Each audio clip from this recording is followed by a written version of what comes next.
Hi everyone, we have got a full moon coming up this week. Yes, we have. And it's going to be in the sign of Leo. That is a fixed fire sign, of course. And what does this mean to have a full moon in Leo? Well, let's see what's going to come up. I'm going to pull up the chart and show you.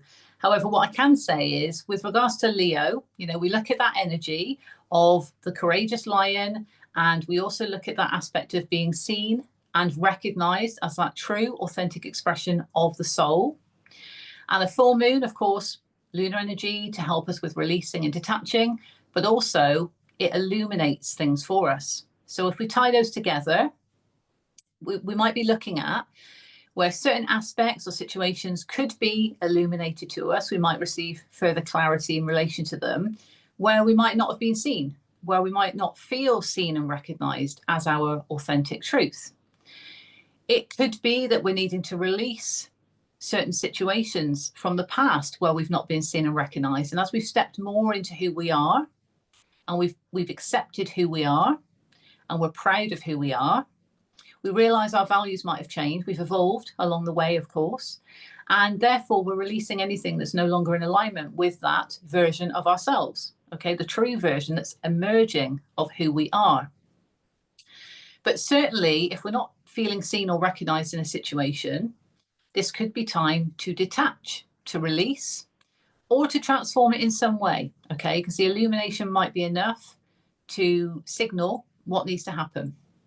And we've still got this profound transformation going on, so it could be part of that, of course. Full moons often bring stuff to our attention as well, so we need to be mindful of that.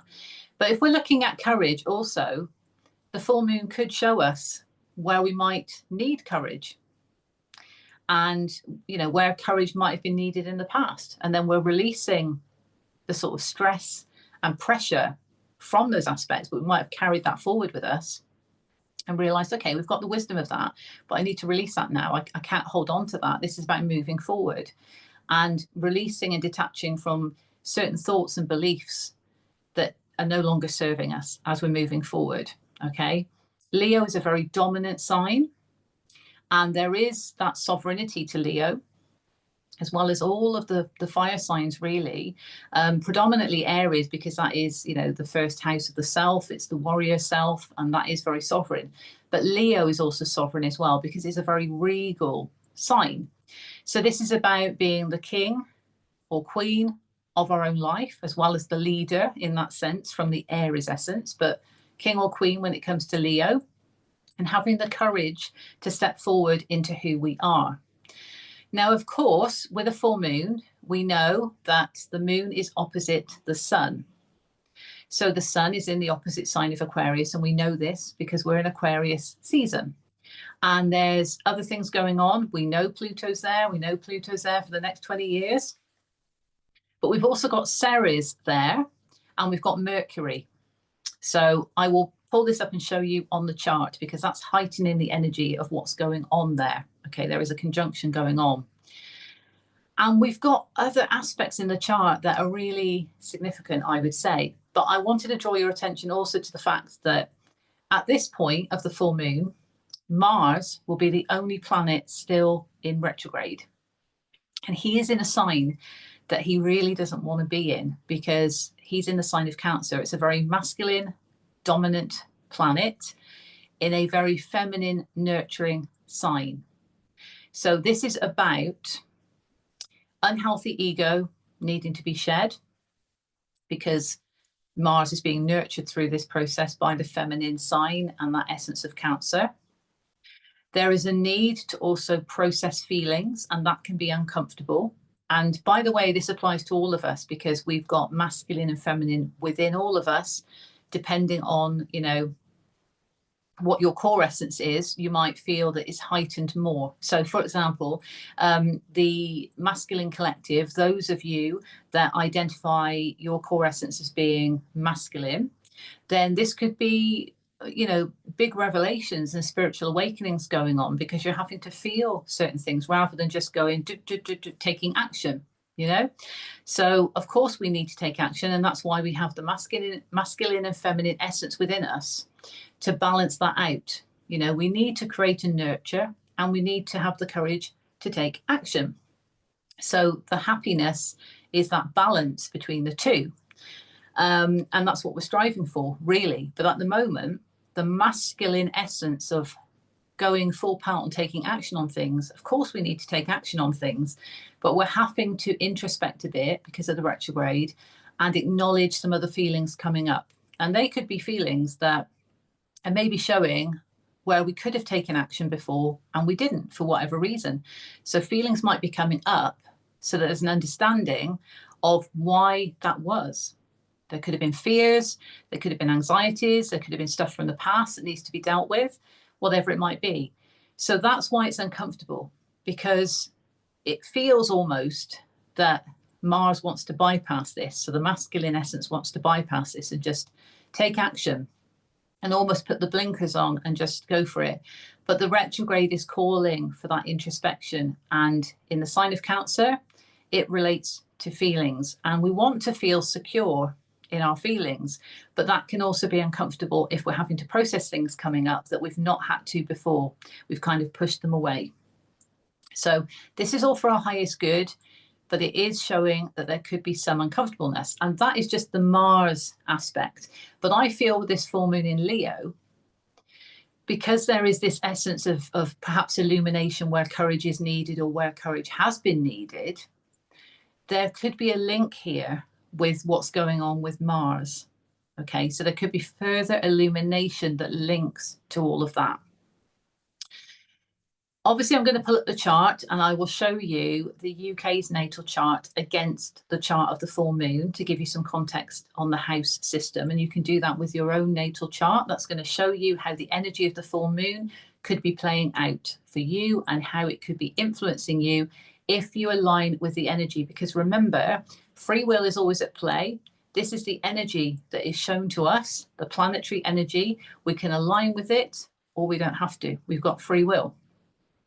But it can give reasons and explanations as to why certain things are coming up, patterns, you know, why the healing journey is as it is, why we're here for a start, and who we are at the core level. So obviously it's fascinating. I find it fascinating, but it's not for everybody to dive into on a deep level. So take it as it resonates, okay? This is just showing you the energy of the chart and how it looks against the UK's chart to give you that context. And before I pull it up, there is a grand square that's going on in the chart, and that's going to indicate some challenges. But there's also a grand water trine, and that actually has Mars in the mix of it, interestingly. So that's more of a harmonious aspect going on. And we have to look at light and shadow. We have to look at the harmonious aspects and the challenges, because that's life. It's not sugar-coated for us, okay? So without further ado, let's get the chart up on the screen. Okay, bear with me. Okay.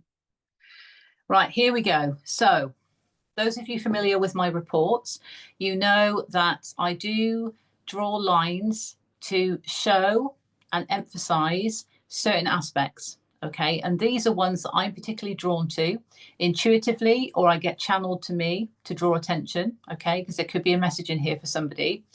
And you'll notice that there's a lot more lines going on. Okay, so there's a lot more going on than what I'm just showing you. But these are the highlights from my intuition and the divine in terms of channeled guidance. Okay, so if we look at this as a chart, full moon in Leo, it's happening for us in the UK on GMT on the 12th of February at 13:53.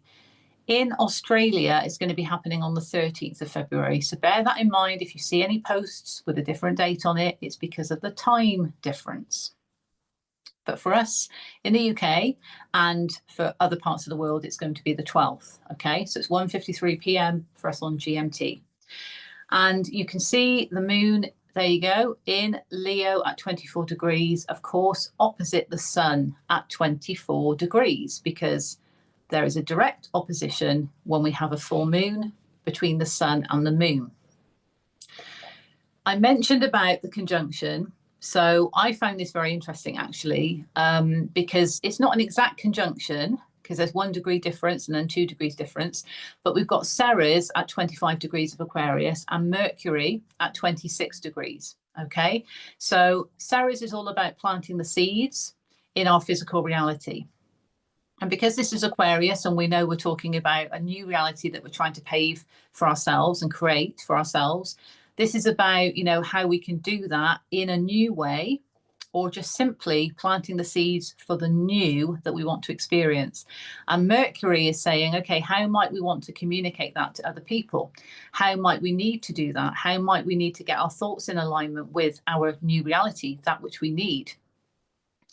And how do we need to embody our expression? And because the sun is there as well, this is about our soul's expression as well. That's what I feel from this, okay? Because of the closeness. But what I found interesting was it was 24, 25, 26, which to me, I kind of like visualize steps. So it's like, okay, 24 degrees, you go up 1 to 25, you go up to another. So it's almost like building up to something. There's also like a staggered approach. It's like a step-by-step approach. You could think of it in the same way as stepping stones, but I visualize steps in my head, okay? So it was definitely about taking a step at a time, but that's still progress, okay? So that could be a message specifically for somebody, because it was very much an intuitive thing that I felt when I saw this. But we are making progress anyway, nonetheless, in this journey with what is going on, because it has been intense, to say the least. There have been many shifts going on, and there will continue to be many shifts going on, okay? We're not through it yet. So we've got that opposition, as we know. We've got the moon is in trine, okay, so that's harmonious. The moon is in trine to Chiron. That's great. That's our healing journey. So Chiron in Aries is healing our sovereignty. And that's on a collective level, of course. So check where your Chiron is. But with the moon, you know, being in trine, this is saying, okay, so as we're releasing certain aspects that, you know, we don't feel seen and recognized in situations or connections, whatever they might be, or even self-limiting thoughts and beliefs that we're not worthy of being seen and recognized for who we are. As we process and release those, that's healing our sovereignty, because we're stepping into more of that leadership role, knowing ourselves, knowing our truth, knowing our worth, shedding that which is not in alignment with it. So that's making us more sovereign as a result. And also because Aries rules the first house, that's about the self. So we're doing it for ourselves. And that might be where the courage is needed. So the courageous lion of Leo, and the dominance that we need to stand up and say, I am a queen, I am a king, and I don't feel seen and recognized in this situation. So I'm moving away from it. And it's just the power of how we can communicate that, because bearing in mind we've got that opposition going on to the sun, Ceres and Mercury, so there might be that push-pull with the soul, and okay, I want to pave the way to a new reality, I want to embody that expression in line with my new reality, but maybe I need courage, and push-pull. We've got to own it. We've got to straighten that crown, and we've got to say enough is enough when it comes to anything challenging my worthiness of being seen and recognized for who I am. Full stop. And the courage that's needed, I need to embrace that. It might feel a bit uncomfortable, but I need to embrace it. That's going to heal my sovereignty. And equally, as we're healing our sovereignty, that's how we're understanding what's not in alignment with us. So do you see how that is actually working out for us? Because our values might have changed and we've evolved. So we've got this different perspective on things. And then we can step into more of that regal nature of Leo and release what we need to with the full moon energy, but also understand that these further illuminations are coming up, that we can deal with them because we're becoming more sovereign. We're becoming more healed in that way of the warrior self, looking out for ourself. Okay, that's very important. Very important. So that's a trine. That's great. Now, the other trine, which is the grand water trine I alluded to at the beginning, Mars is there, okay, in Cancer retrograde. And then we've got Saturn in Pisces, serving up his lessons. And then we've got Poseidon in Scorpio, okay? So this is quite heavy masculine energy, because Saturn is a force to be reckoned with as well. He is a taskmaster, but the cardinal energy in this trine is Cancer, and that's where Mars is, okay? However, as we know, he is retrograde and he doesn't really want to be in that sign. But it's that, and it's those feelings that's driving everything else forward. So Saturn is serving up lessons in relation to our soul's truth and the integrity of our spirituality, okay? What our soul's truth is. Poseidon in Scorpio, that's about going deep to the very depths of the ocean there and churning stuff up to the surface to be seen. So he's not afraid to do that. Saturn's not afraid to put us in our place and teach us a lesson or two to get us in alignment with our spiritual truth, because he is a great teacher and should be respected. But harsh lessons, okay, because they are tests for us. Have we really evolved? Are we going to fall into the same pattern? You know, focus is needed with Saturn. It's a very regimented approach. And because he rules Capricorn, he doesn't want to get wishy-washy with emotions. Now, he's in Pisces, so he's got to deal with a bit of that, because Pisces is, you know, an emotional sign. So Pisces can soften that, but Saturn is also bringing that structure to Pisces that's needed, okay? And there's still a bit of time for them to be together in this sign. So we're still having these lessons. We're still going through these tests. He's teaching us things. And Pisces is mutable energy. So there's more of a flow to what those lessons might be. So it comes from the cardinal energy of Mars. So needing to take action or wanting to take action, but not feeling like we can, because we've got to process all this mushy emotional, you know, stuff and the feelings that is a bit uncomfortable, is actually propelling everything else forward, even if it doesn't feel like it. Because as we process or even just accept the feelings that are coming up and why they're coming up, that's us learning a lesson, isn't it? So therefore, that's Saturn's list, tick. Lesson 1 complete. Although more realistically, it's probably lesson 512 at this point. And I'm probably being kind. Those who know, know. So this is, yes, Saturn is definitely serving up lessons. And we need to feel these things to heal, to move on, to elevate. Okay. This is a trine, so it's harmonious. So you might be thinking, oh, why is it going to feel challenging if it's actually meant to be harmonious? Well, if we don't feel these uncomfortable feelings in order to process them, how are we going to know that we need to process them? How are we going to learn the lesson? So if, for example, you know, we realize through this Mars retrograde, I wanted to take action in that situation and I didn't, because I had so many fears because of, in the past this happened to me, and that person told me I couldn't do it, and that really challenged my authority, and I just couldn't do it. So then I was afraid of doing anything else. So if we're thinking like that, then it's realizing where that's coming from, addressing the pattern, accepting the feelings coming up in order to release and heal. And of course, full moon. So if we needed courage back then, and it's been illuminated we didn't have courage because other people were telling us what to do, for example, and we've realized that, we've learned a lesson. So we've learned a Saturnian lesson.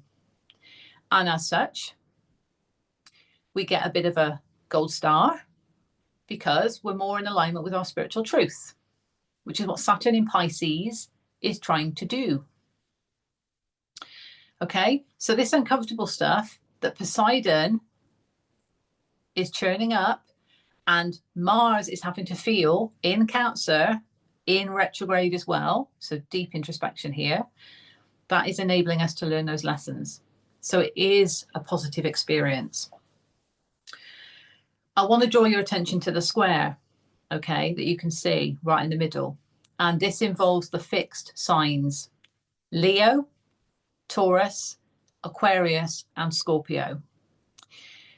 With the fixed signs, there again, with everything, there's light and shadow. Okay, so one of the things that could be a shadow aspect for a fixed sign is stubbornness. But something that's more on the light side is that absolute determination and focus and not going to budge off my path if that's what I've decided to do. So there again, there's light and shadow to everything.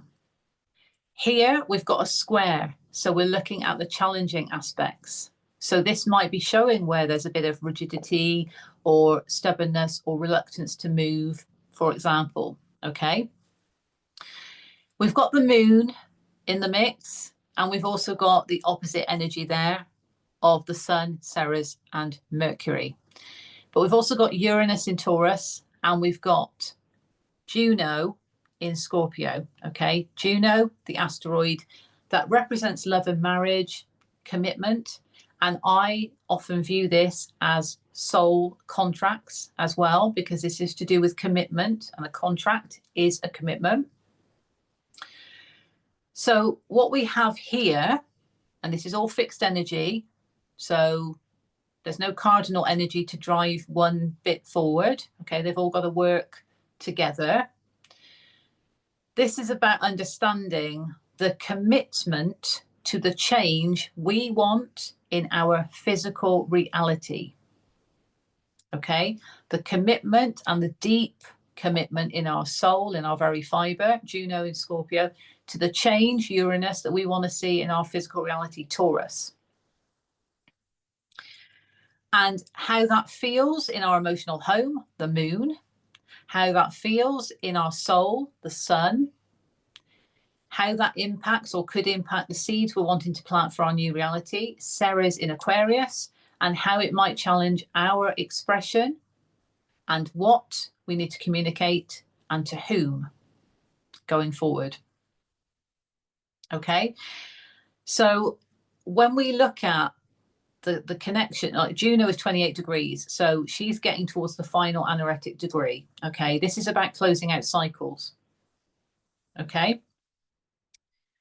so it's about closing out cycles that challenge the commitment to your physical reality and the change that you want to experience.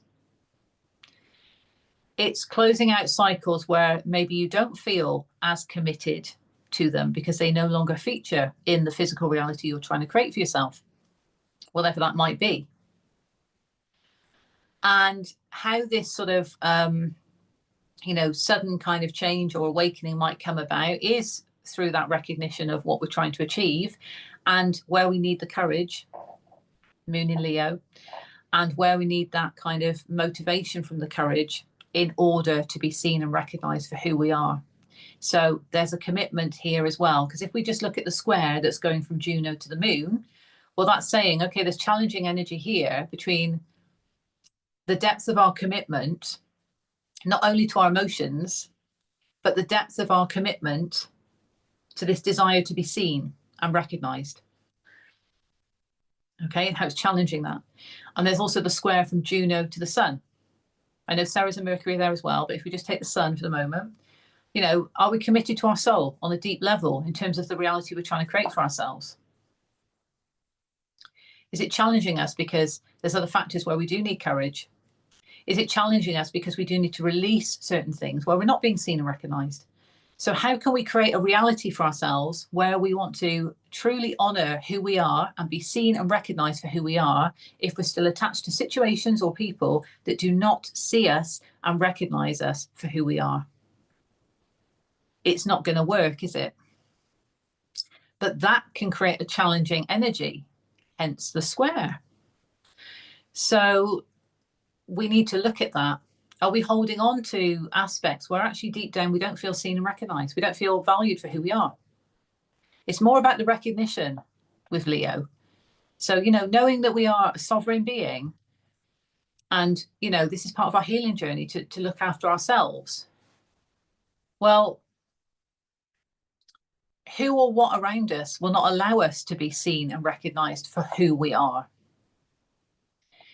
And how could that be impacting the change we're trying to create? So there is a message around this, you know, awareness and also detachment, you know, from these aspects where we don't feel seen and recognized. And this might have been going on for so long. There could be past wounds around this. There could be, you know, stuff from childhood where, you know, we always had to fight for attention, just simply to be acknowledged for who we are. And then we're still doing it in our adult life. Something's got to change.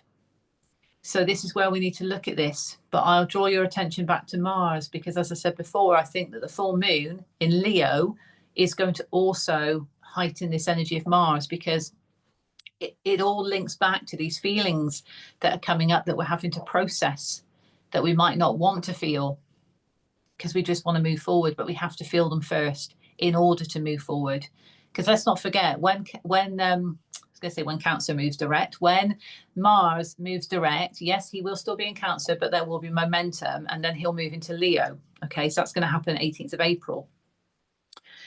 So we've got about another month of this, you know, before he moves into Leo, and that's then acknowledging that recognition, because he's moving into the sign of Leo, you see. So we've got to process all of this first to get to that point. Okay.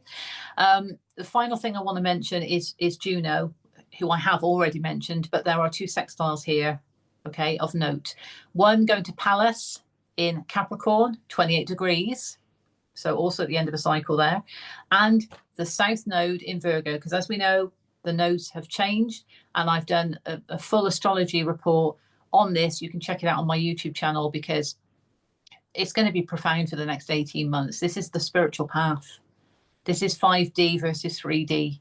So if you're interested in that, check it out on my YouTube channel. But this sextile here, again, when we think of commitment, Pallas is all about, you know, also fighting for what we want, but strategizing to get it. And of course, in Capricorn, there is that physical reality perspective of actually putting something down, like a plan, in order to then move forward. So it's being aware of what you want to fight for and putting that plan in place, I would say. And then with the South Node in Virgo, of course, you know, we're moving away from the South Node towards the North Node. And this is about using the wisdom of what that's showing us in this particular cycle of past stuff and potentially past life stuff, okay, if that's resonating for you. So Virgo likes to be in control. And so we're trying to move away from those aspects where we might have felt like things have to be a certain way. So we've tried to control the outcome. We've tried to control how something needs to be. Even though Virgo is a mutable sign, there's more surrender in the Pisces sign, which is the opposite sign, and that's where the North Node is. So we're moving more away from controlling aspects of how things should be, how things should look, into more of a surrender. As long as it's in alignment with our truth, then that's how it needs to be. Okay, and that can challenge the Virgo energy, because Virgo likes to be in control. Very organized, very structured, but can be a bit of a perfectionist. So we're needing to move away from that. Now, the sextile here is harmonious. So we are committed to the path forward, but we're also committed to acknowledging and understanding where we have perhaps tried to control the outcome of something, or we've believed that something should be a certain way for us. And it's that deep connection to understanding why that might be, which again links in with everything else, because perhaps we haven't had the courage to face it before. Perhaps we need to process certain things to understand that's why we felt we had to be in control, because we didn't want to lose something. You know, it could be a number of things. We feel like we want to hold on to things. We want to be in control. It has to be like this. But why? So it's addressing the root cause. okay, and being committed to that, Juno and Scorpio, that's deep. And also, you know, Palace, being committed with that Juno energy to fighting for what we want, but strategizing. So understanding everything else and knowing that Mars, the action taker, is in retrograde, you know, we might need to just strategize how this is all going to work for us. Acknowledging these challenges that I mentioned just now and how that can be applied to move forward. It's our commitment to that. It's our commitment to knowing what we want for a start, knowing what we want to fight for in our reality, and acknowledging where we've come from to get us to this point, but realizing that we can't be overly controlling of how things need to be, you know, and that could be just the past. It could also be past lives that's coming up, because a lot of things coming up have been patterns from past lives that need to be processed, and they need to be given due diligence. They really do, because otherwise it's just going to continue repeating. So full moon could be illumination of that. Okay, so very profound. But if we're looking at soul contracts as well, you know, this could be saying about past life soul contracts that are coming up. And with these in the mix of 27 degrees, 28 and 28, that's kind of end of a cycle. So it could be that there's like past life contracts, soul contracts coming up due to expire. You know, they're due to close out. But obviously we need to close them out by learning our lessons, Saturn in Pisces, by acknowledging what these feelings are, what the patterns are, where they're coming from, the healing that we need to do. So if we're understanding what we're trying to create going forward, and we know what's not in alignment with us, you know, that's preceded that, we need to take control in that regal way with that Leo energy and release and detach anything that is not serving us, to be seen and recognized for who we are as a sovereign regal soul, and to be committed to that, but also acknowledge that yes, there could be soul contracts that are closing out, but that means that there could be new ones imminently around the corner. Okay, right, let's look at the other chart, just to give you some context. Okay, and I will timestamp this as well. Always looks a bit messier because I've got a smaller circle to play with in the middle. But the inner wheel is the UK's natal chart, and the outer wheel is the full moon in Leo. Okay, so as I said, that's a freeze frame of the cosmos at the time, 1353 on the 12th of Feb. Okay, so the moon will actually be in the second house for the UK. That's the second house of worth and values. So there is definitely something here around worth and values. And you'll notice that there is an exact conjunction with the UK's natal Neptune. Okay, so there could really be some illumination around self-sabotage because of not feeling worthy of things in the past. Okay. The opposition is to the 8th house, and that is the house of power and passion. But if we're looking at resources, that's external resources. Okay, so there could be something with that. The resources we hold within our worth and values, and those which we receive from outside. Okay, but if you look at the square, that's going from the 2nd house to the 5th house to the 8th house to the 11th house. So as well as worth and values, power, passion, resources, we've also got, you know, the heart chakra. We've got that kind of joy and that feeling of that authentic expression, as well as connections with others. So, you know, there could be situations that involve connections with others that are challenging this. And this is why it's coming up with courage that's needed, because it could be past connections, it could be present ones, but anything that is not allowing us to feel seen and recognized. And it could be, you know, because Juno is in the 5th house, it's about that commitment to the self, to actually be doing what it is that brings us joy. And if we're not doing that, we're not even recognizing ourselves. So, you know, it could be as simple as that. The trine from the moon to Chiron, well, that's the 10th house of inner authority. So we're definitely healing that. We're becoming stronger, you know, as leaders. And then we've got the grand water trine with Mars and Saturn and Poseidon. So again, that's the 5th house. That is the 9th house and the 12th house. So 9th house, learning and discovery.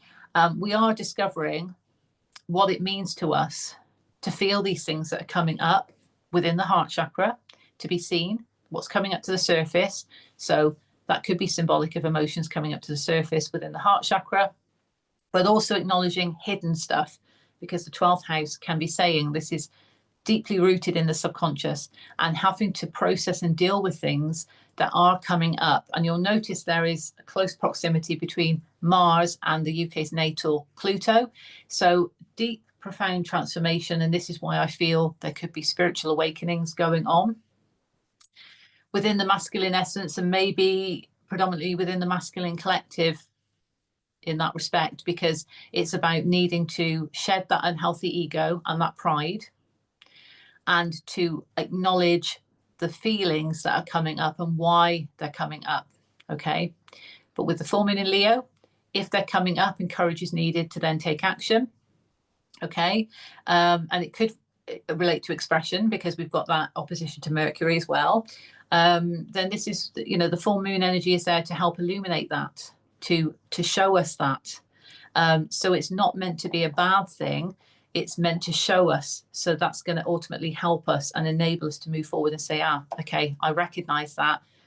I might have missed the boat on that one. Perhaps I need to just work on a little bit more of my confidence and my courage, so that I feel like I can be seen and recognized. But it's definitely something that we need to process. Palace is in the 6th house, South Node in the 3rd. That's to do with expression and also our daily routines. So yeah, our day-to-day life, it's about, making sure that we're putting our own plans in place for how we want our day-to-day life to be, because that's part of our reality. And how our very expression might be being, challenged at the moment, because the South Node is there. And I notice it's only 2 degrees off the UK's natal Lilith. So there could be some shadow aspects coming up about the controlling side of needing things to be a certain way. Well, I can't express myself in that way because it has to be that way. Okay. But this is saying, no, okay, commitment to the self, commitment on the deep level to the heart chakra. Okay. And coming from a place of unconditional love and understanding that there's more of a flow that's needed here. Okay. As long as we are sort of paving the way for ourselves in terms of the new reality that we're wanting to experience, there has to be some element of allowing it to unfold, which is not so easy for the Virgo energy. Okay. Right. I'll leave it there. Okay. So I think that's everything. I did have some decks here just to pull extra messages, but I don't feel that I need to, because there was quite a lot in those charts. But yeah, I'm wishing you all the best for this full moon in Leo. And this is about empowerment. It's about really owning that courage that's within. But it's definitely that point I made about, being seen and recognized. And particularly, ourselves, not just by other people. So what I mean by that, it probably didn't come out in the right way. For us to actually understand that we need to recognize ourselves first for who we are. And if we're in a situation where we're not being seen and recognized by others, and it's making us not feel so great, we've got to address that and detach from the situation, or release fears around that, because perhaps we need to process something within ourselves. Remember that every experience has a purpose. Every interaction has a purpose. And often in these interactions with other people, they're mirrors to us. So they're just showing us, they're reflecting back to us that which we need to see. And it could be that, yes, we're not seen and recognized in a situation. Why is that? Well, I've always tried to do this from childhood because I wanted to be seen for who I was, and addressing the pattern that could be there. It's understanding that as we're evolving and moving forward and we're growing and becoming more sovereign and standing up for ourselves, that now we're realizing where things might have not been so great in the past, but we kind of allowed it to happen because we didn't know any different. This is that thing again about how do we know it's not right for us if we don't feel it's not right for us. So it can come up and it can be challenging, But actually, if we didn't feel that, how would we know? So we almost need that, and that illumination of the full moon can also help as well, in order for us to understand why things are coming up and how we need to address them in a certain way. It's going to be different for all of us. And remember, I said at the beginning of this video, we've got free will in this reality. This is showing the energy and how we can align with it to better serve ourselves, okay? And you're going to get a clearer picture when you look at your chart against the chart of the full moon, because that's going to show you more aspects that relate to your own soul's blueprint. But essentially, these general messages, this is the energy of the chart of what's happening. So that's the planetary energy playing out, as above, so below. So we need to understand that there's certain things coming up at the moment that we might need to process. If it's resonating for you, you're going to know. So they need to be processed for a reason. And it all links back to those tests and the lessons of Saturn to get us in alignment with our spiritual truth. And as we go through this, we become even more stronger. But this is about approaching it in a regal way with this Leo energy, and understanding that this is about our path and what we choose for ourselves. But we need to show up for ourselves first. We need to see ourselves first and recognize ourselves first for who we are as that regal sovereign soul. Okay. And if we need to find courage for something and it gets illuminated to us, that's great, because we know what to work with. Okay. So sending you love and blessings as always, and I'll see you soon. Take care. Bye for now.